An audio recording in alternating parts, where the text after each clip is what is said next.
नमस्कार दोस्तों। Law of one यानी एक का कानून, या कह लीजिए एक का ज्ञान, या कह लीजिए एक के तरीके।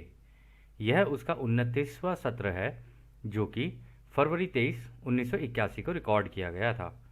दोहराया जाता है कि इस किताब द्वारा दी गई सभी सूचनाएं और जानकारियां आप जान भी सकते हैं, मान भी सकते हैं, नज़रअंदाज भी कर सकते हैं और सिरे से खारिज भी कर सकते हैं, क्योंकि यह आपकी फ्री विल है जो कि एक अनंत रचयिता द्वारा आपको दी गई है। एक बात और कही जाती है कि लॉ ऑफ वन पूरी तरह से सबके लिए फ्री है। यदि कोई इकाई या व्यक्ति इसको निजी स्वार्थ के लिए इस्तेमाल करे तो वह उसकी व्यक्तिगत जिम्मेदारी होगी। और साथ ही साथ यह भी कहा जाता है कि यदि कोई इस लॉ ऑफ वन की किताब को अपनी भाषा में परिवर्तित करके या फिर इन्हीं सेशंस को अपने चैनल पर चलाना चाहे तो भी चला सकता है और दूसरों से साझा कर सकता है, क्योंकि यह भी उसकी फ्री विल है। तो इस सत्र की शुरुआत भी राह बिल्कुल वैसे ही करते हैं कि हम तुम्हारा स्वागत अनंत रचयिता के प्रेम और उसकी रोशनी में करते हैं। अब हम बात करने के लिए तैयार हैं। तो पहला सवाल डॉन करते हैं, क्या हमारा सूर्य यह ग्रहमंडल जैसा कि हम इसे जानते हैं एक सबलोगोस है क्या, या किसी सबलोगोस की भौतिक अभिव्यक्ति यानी फिजिकल मैनिफेस्टेशन है क्या? तो रा कहते हैं हाँ, यह सही है। तो दोस्तों, ये जो लोगोस और सब लोगोस का कॉन्सेप्ट है ना, उसको हमें इससे समझना पड़ेगा। आपको याद होगा पिछली बार रा ने बताया था कि ये जो बीच में गैलेक्टिक सेंटर होता है ना, ये जो पहला रचयिता का बच्चा होता है या कह लो सह रचयिता होता है, ठीक है, ये भी बहुत पावरफुल होता है। इसके पास सारी पावर्स होती हैं जो रचयिता के पास होती हैं। तो बेसिकली हमारे जो रचयिता है ना वो ये हैं। तो अगर ये लोगोस हैं तो फिर कोई भी सूरज लगाया जाएगा ना तो उसको सब लोगोस कहा जाएगा, ठीक है। तो ये हो गया लोगोस, ये हो गया सब लोगोस। तो रा ये कह रहे हैं हाँ ऐसा सही है। तो अगला सवाल डॉन करते हैं, तब मैं यह मान रहा हूं कि इसी सब लोगोस ने इन सभी घनत्वताओं में इस ग्रह प्रणाली को बनाया है, क्या यह सही है? तो रा कहते हैं यह गलत है।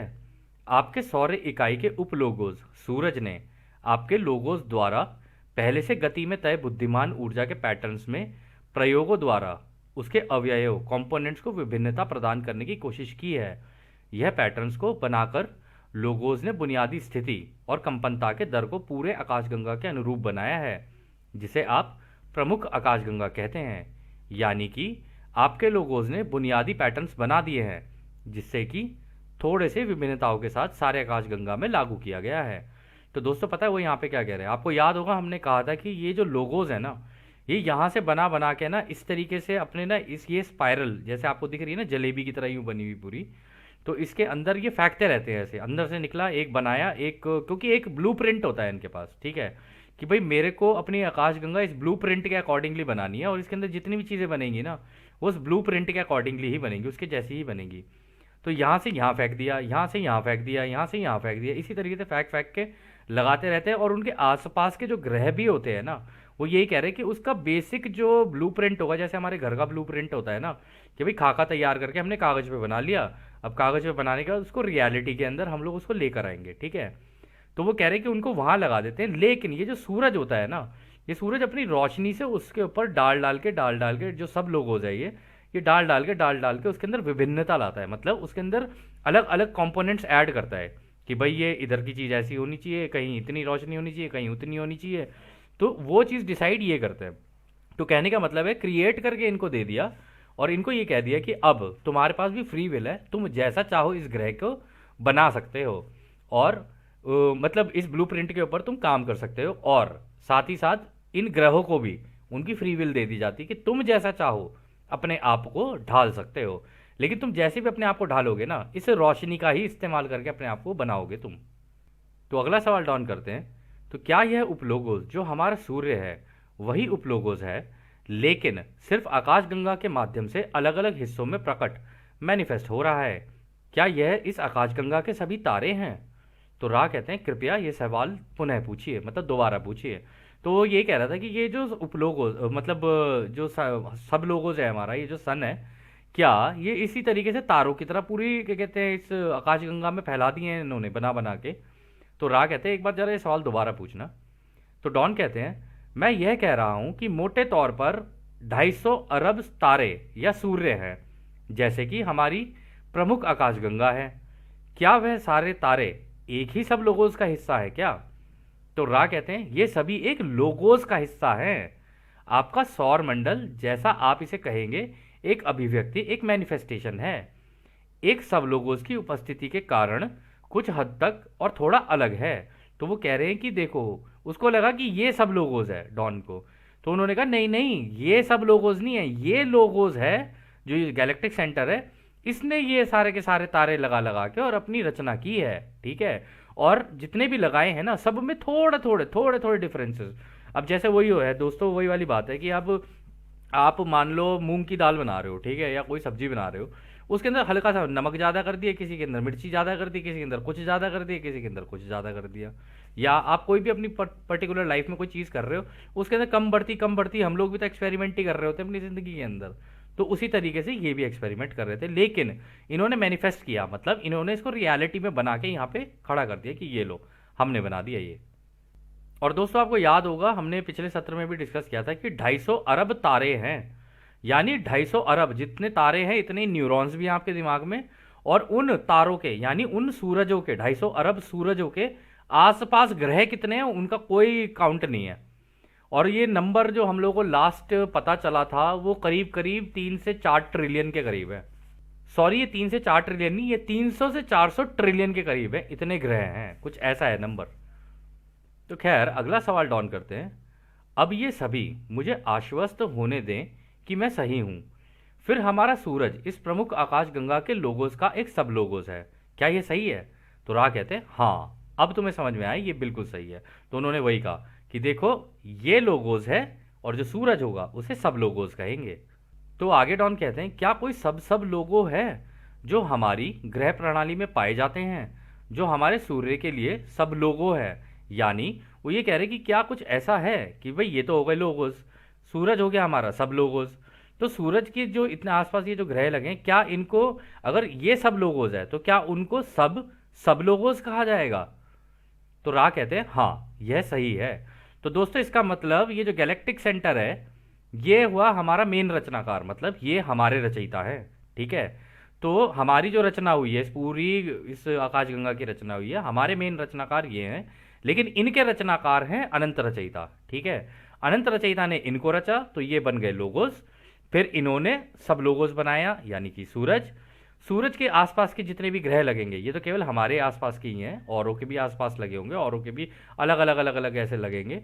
तो वो कह रहे कि उनको बोला जाएगा सब लोगोस। तो यानी हमारे यहाँ पे मंगल ग्रह हो, मार्स हो, और भी जितने भी ग्रह लगे हुए हैं आसपास, उन सब को और हमारे ग्रह को भी सब सब लोगोस कहा जाएगा। ठीक है, तो अगला सवाल डॉन कहते हैं क्या आप मुझे उनमें से किसी एक का उदाहरण देंगे जिसे मैं सब सब लोगों कहूंगा? तो रा कहते हैं उदाहरण आपका मन, शरीर, आत्मा, परिसर है, यानी कि आप खुद एक सब सब लोगोस हैं। तो दोस्तों यहाँ पे जो अभी हमने बोला ना कि भाई फिर इसका मतलब वो ग्रह जो हुआ वो सब सब लोगोस हुआ। सो टेक्निकली यहाँ पर रा ये कह रहे हैं कि नहीं, ऐसा नहीं है। कहते हैं ये लोगोस है, ये सब लोगोस है, और जो तुम्हारे ग्रह पे जो लोग रह रहे हैं उनको कहा जाएगा सब सब लोगोस। वो इसीलिए, क्योंकि अभी रा आगे क्लियर कर देंगे, वो इसलिए वो कह रहे हैं कि तुम्हारा लोगोस तो तुम्हारा सूरज हुआ ना, असलियत में देखो, ठीक है, ये सब लोगो, ये लोगोस है, फिर सूरज हुआ सब लोगोस, ग्रह हुए सब सब लोगोस। तो कायदे से देखा जाए तो वहां के जो लोग हुए किसी भी ग्रह के, उनको कहा जाएगा सब सब सब लोगोस, 3 बार, क्योंकि पहला सूरज सब लोगोस, फिर एक लगा ग्रह तो उसको कहा सब सब लोगोस, उस ग्रह के ऊपर रहने वाले लोगों को कहा जाएगा सब सब सब लोगोस। मतलब तरीके से तो ये होना चाहिए। तो अगला सवाल डॉन करते हैं, इस धरती पर जो भी चीज़ बनी हुई है वो क्या किसी भी प्रकार से सब या सब सब लोगोस होगा, क्या यह सही है? तो रा कह रहे हैं यह किसी भी अवलोकन की सीमा तक सही है, क्योंकि सारी रचना जीवित है। तो वो कह रहे तुम्हारी धरती पे जितनी चीज़ें हैं ना वो सारी जीवित है हमारे भाई। तो ऐसा नहीं है कि तुम पेड़ों को कुछ अलग ट्रीट करोगे, जानवरों को अलग करोगे। तुम अगर सब सब सब लोगोस हो तो वो भी सब सब सब सब लोगोस हैं वो। ठीक है, तो तुम्हारे यहाँ पे इस धरती पे पानी भी तुम्हारा यही कहलाया जाएगा, समुद्र भी यही कहलाया जाएगा, सब सब सब लोगोस, क्योंकि सारी चीज़ें जिंदा हैं। तो आगे डॉन कहते हैं तो हम जिस ग्रह पर हैं वह कुछ रूप में सब सब लोगोस होगा, क्या यह सही है? तो रा कहते हैं एक ग्रह को केवल लोगों के रूप में नामित नेम्ड किया जा सकता है यदि ये इसके सतह पर या विद्युत चुंबकीय क्षेत्र के भीतर रहने वाली इकाइयों या मन शरीर परिसरों के साथ सद्भावना हार्मनी में काम कर रहे हों। तो वो कह रहे कि हाँ देखो ये कहा जा सकता है इनको सब सब लोगोस, तब इनको नाम भी दिए जा सकते हैं। ऐसी बात नहीं है, एक पूरा झुंड होगा तो उसका नाम दिया जा सकता है। इस पूरे ग्रह की जो प्रजाति है उसका एक ही नाम होगा। कह रहे लेकिन वो तब हो सकता है कि जब सारे के सारे हार्मनी में, मतलब प्रेम प्यार से एक दूसरे के साथ रहने वाले हों। लेकिन अगर इनके अंदर विभाजन है ना, तो इनको सब सब सब लोगों तो कहा जाएगा, लेकिन इनकी जो नेमिंग होगी वो अलग हो जाएगी। जैसे हमारे यहाँ पर नाम वगैरह होते हैं ना, वो सारी चीज़ें हैं।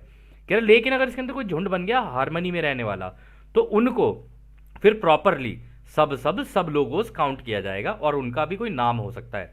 तो जैसे कि हम लोग करते हैं, मान लो आप लोग हमसे ये लॉ ऑफ वन सीख रहे हो, तो अगर हमारा नाम पा है तो क्या कहते हैं, आप सारे के सारी पा हो जाओगे फिर। तो कल से घर में सारे बोलते रहना, मैं भी पापा पापा पापा पापा करते रहना, ठीक है। तो खैर अगला सवाल डॉन करते हैं। ठीक है, क्या यह सब लोगों जैसे कि हमारा सूर्य है, उसमें से कोई भी हमारी प्रमुख आकाश गंगा में, क्या उनके पास आध्यात्मिक ध्रुवीयता यानी मेटाफिजिकल पोलैरिटी है, या हम कहेंगे सकारात्मक या नकारात्मक, जैसा कि हम इस शब्द का उपयोग कर रहे हैं। कह रहे कि या मतलब, तो यहाँ पे डॉन ये कह रहे हैं कि देखो मैं ये जानना चाहता हूँ कि जैसे हमारा सूरज है और जैसे हमारी आकाशगंगा है, क्या इनके पास भी पोलैरिटी होती है? क्या इनके पास भी कुछ ऐसा होता है, इनके अंदर भी ऐसा होता है कि सही गलत और सही गलत, और जैसे हमारे यहाँ पे नेगेटिव और पॉजिटिव लोग और नेगेटिव पोलैरिटी और पॉजिटिव पोलैरिटी के लोग होते हैं, क्या इनके अंदर भी कुछ ऐसा होता है? मतलब लोगोस के अंदर भी और सब लोगोस के अंदर भी, यानी इनके अंदर और सूरज के अंदर क्या ऐसा होता है? तो रा कहते हैं जैसा कि आप यह शब्द का प्रयोग करते हैं ऐसा नहीं है। ग्रह के स्तर के माध्यम से इकाइयों की अपनी स्वतंत्र इच्छा का उपयोग करने के कारण तथा अपने अस्तित्व के क्रिया के कारण अनंत बुद्धिमानिता की ताकत है। इस प्रकार ध्रुव्यता नहीं है जैसा कि आप ध्रुव्यता को समझते हैं।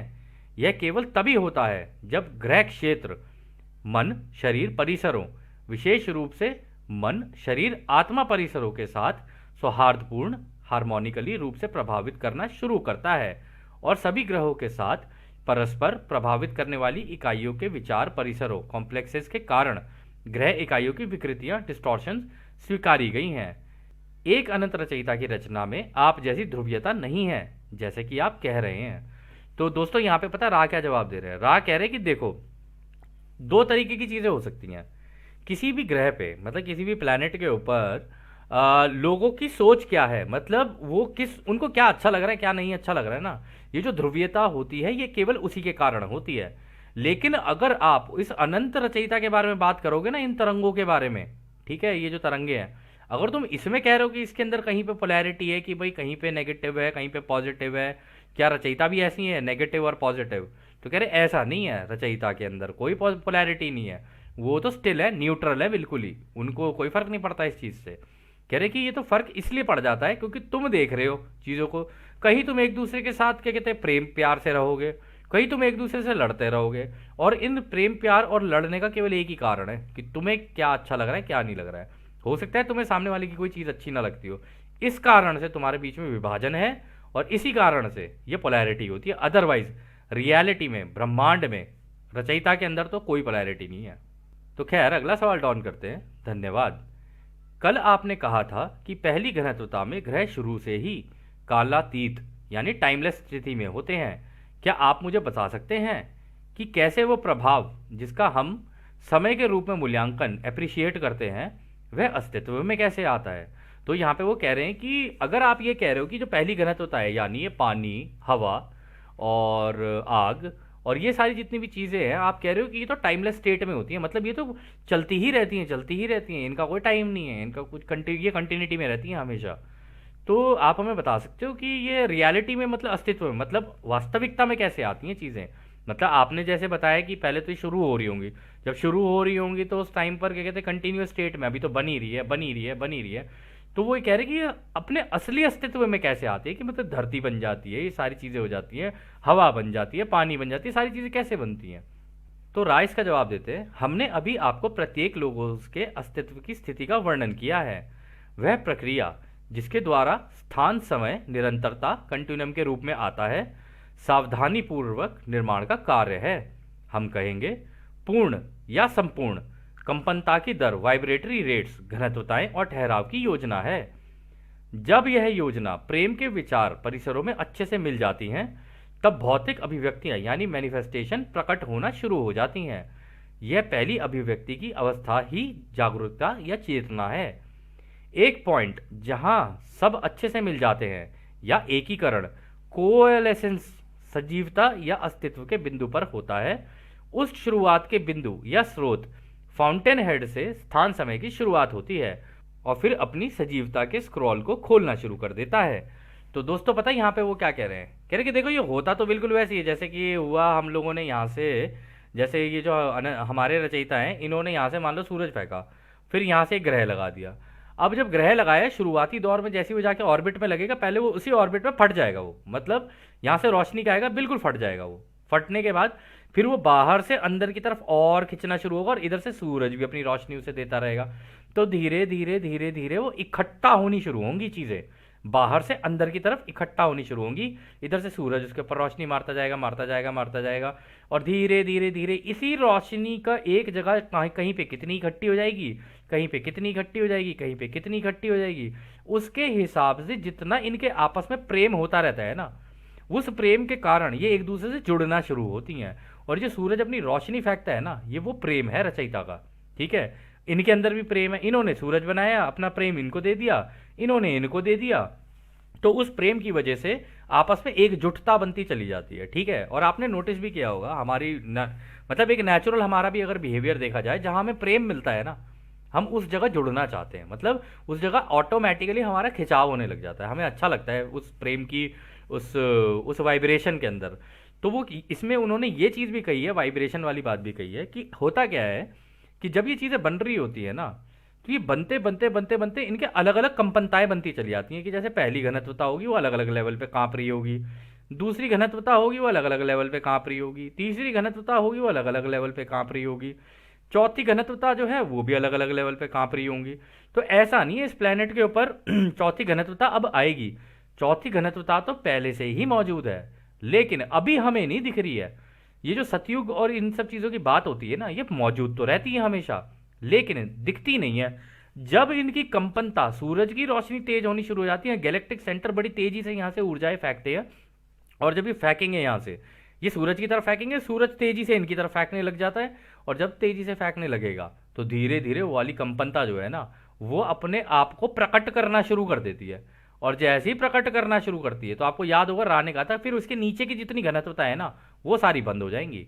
फिर केवल चौथी घनत्वता की एक पूरा का पूरा सिस्टम बन जाएगा, एक ग्रह पूरा चौथी घनत्वता का हो जाएगा, फिर जितनी चीज़ें होंगी उसके अंदर ही होंगी। तो खैर अगला सवाल डॉन करते हैं।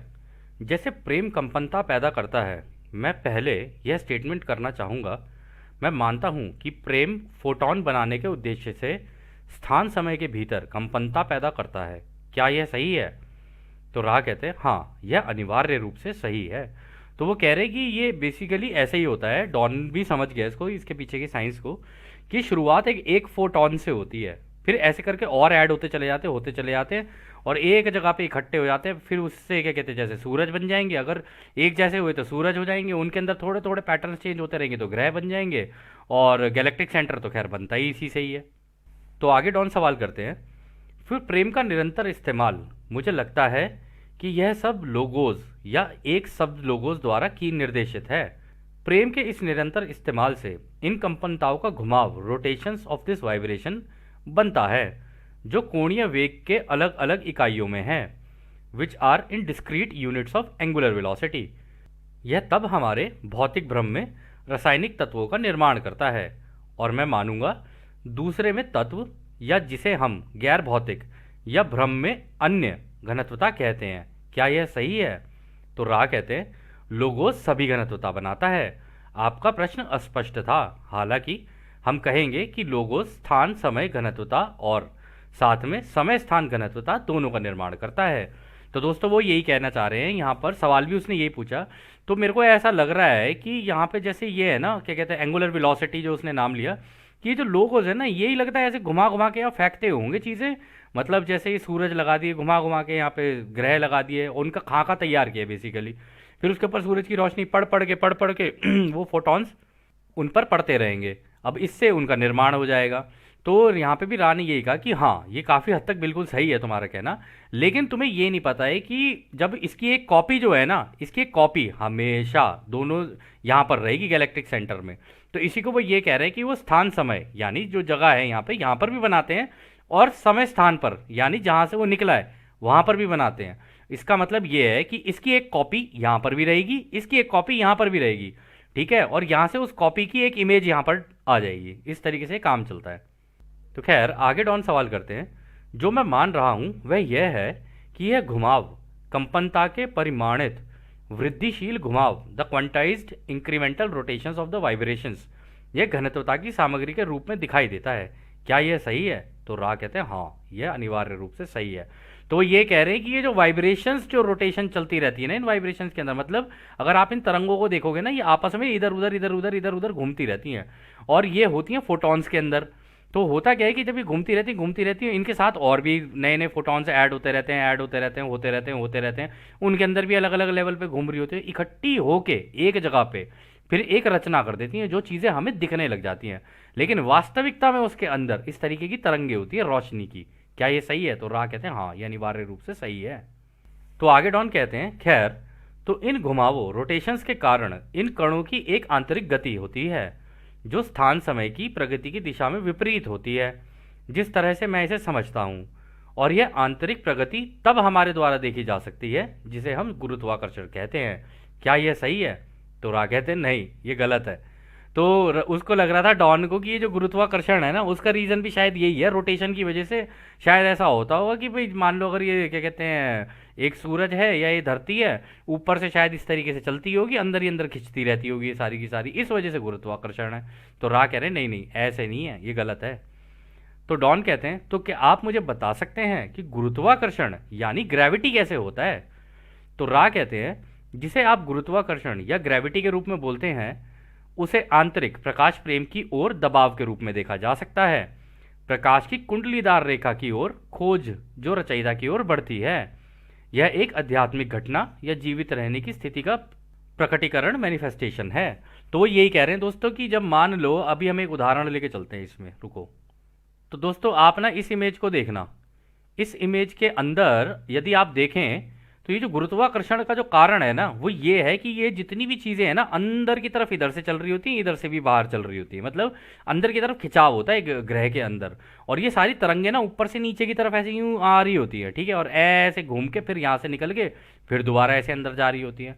उसकी वजह से ऊपर से ये जो नीचे का खिंचाव है ना, इसकी वजह से गुरुत्वाकर्षण है। इसलिए जब भी आप उछलोगे तो नीचे आ जाओगे, क्योंकि आप भी इलेक्ट्रिकल हो और ये सारी भी इलेक्ट्रिकल लाइंस हैं। तो आप उछलोगे, या कह लो इलेक्ट्रोमैग्नेटिक लाइंस हैं, और आप भी इलेक्ट्रोमैग्नेटिक वो हो, मतलब इंसान जो है जितने भी वो मैग्नेटिज्म से ही बने, तभी तो हमारे दिमाग में ये इलेक्ट्रिसिटी के सर्किट्स हैं, ठीक है, हमारी बॉडी पूरी इलेक्ट्रिसिटी से बनी हुई है। तो होता क्या है, और आप लोगों को ये जान के हैरानी होगी, एक नॉर्मल व्यक्ति के शरीर में 24 या फिर आई थिंक 36 ट्रिलियन वोल्ट्स की एनर्जी होती है, इतनी ऊर्जा होती है, या फिर 24,000 ट्रिलियन वोल्ट्स की होती है। कि मतलब एक व्यक्ति के अंदर इतनी ऊर्जा होती है, एक नॉर्मल व्यक्ति के अंदर, कि वो एक पूरे शहर को रोज कंटिन्यूअसली उसके घर की जितनी भी चीज़ें हैं ना, उनके घरों की जितनी भी चीज़ें, चाहे वॉशिंग मशीन चलानी हो, टीवी चलाना हो, कुछ भी चलाना हो, कंटिन्यूअसली वो ऊर्जा अपनी प्रदान कर सकता है। इतनी ऊर्जा होती है एक व्यक्ति के अंदर, और उसका कारण यही है, ये इलेक्ट्रोमैग्नेटिज्म और ये चारों प्राइमल फोर्सेस, क्योंकि वो उसके अंदर ही हैं सारी की सारी चीज़ें। तो खैर अगला सवाल डॉन करते हैं, हम जानते हैं कि अब हमारे चंद्रमा पर गुरुत्वाकर्षण हमारे ग्रह पर गुरुत्वाकर्षण से कम है। क्या इसके पीछे कोई आध्यात्मिक सिद्धांत है जिसे आप समझा सकते हैं? कि मतलब ऐसा क्यों है कि चंद्रमा पे तो ग्रेविटी कम है और यहाँ पे ग्रेविटी ज़्यादा है, ऐसा क्यों है? इसके पीछे का कोई रीज़न है, कोई इसके पीछे का कोई प्रोसेस है, वो बता सकते हैं?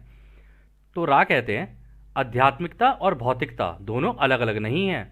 जो आपने बोला इस प्रकार की घटना को समझाने का प्रयास करने में सक्षम है। हम कहेंगे विभिन्न भौतिक पहलुओं, जैसे कि जिसे आप द्रव्यमान के रूप में जानते हैं, उसके कारण अधिकांश वस्तुओं के गुरुत्वाकर्षण बल की गणना होती है। हालांकि हमने महसूस किया कि गुरुत्वाकर्षण के समरूपी और समान रूप से कॉरस्पॉन्डिंग एंड इक्वली महत्वपूर्ण आध्यात्मिक प्रगति को इंडिकेट करना आवश्यक था।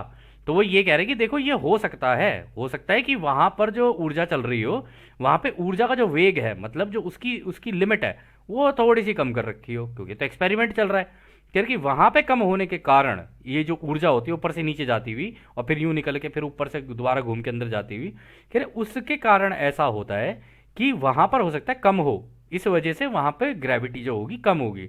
लेकिन ग्रहों के केस में हम लोगों ने ये देखा है, वहां पर ऑलमोस्ट सेम ही रहती है हर ग्रह के ऊपर, मतलब बराबर ही टाइप की रहेगी ज़्यादातर, लेकिन थोड़ा बहुत ऊपर नीचे वो होगा, वो कह रहे हैं कॉरस्पॉन्डिंग एंड इक्वली। कह रहे लेकिन इसको अगर तुम अध्यात्म के रूप में समझोगे ना, ये इन ऊर्जाओं की वजह से ही है सारा कुछ जो हो रहा है, कहीं पे कम है और कहीं पे ज़्यादा है। तो खैर दोस्तों, इस सत्र को अब हम लोग यहीं समाप्त करते हैं, और जैसा कि राह हमेशा कहते हैं कि अब हम आपको उस एक अनंत रचयिता के प्रेम, उसकी रोशनी, उसकी शक्ति और उसकी शांति में छोड़कर चलते हैं। आद ने हमारे दोस्तों, आद ने वासु। इस सत्र को हम आगे कंटिन्यू करेंगे अगले सत्र में। धन्यवाद।